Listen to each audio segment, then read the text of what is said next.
1-1 kilometre 1.5 kilometre वो नीचे नाले में चले जाती हैं गाड़ी। बड़ी बड़ी खाई है इस रोड पे।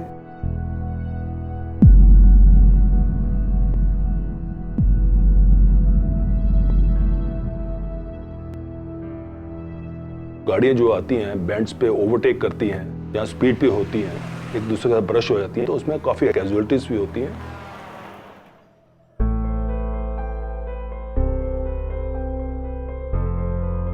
On the hairpin bends, nobody knows that what is coming from the other side at what speed, and if they don't know, they can't take any action depending upon that.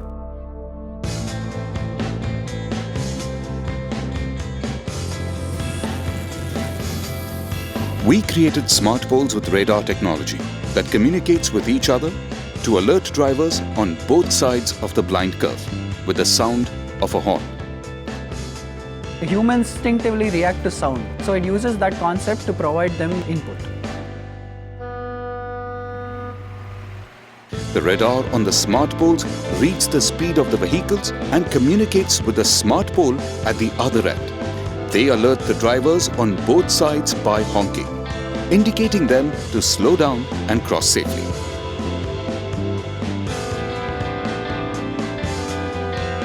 Valuable lives जो हैं वो बचेंगी। That's going to help a lot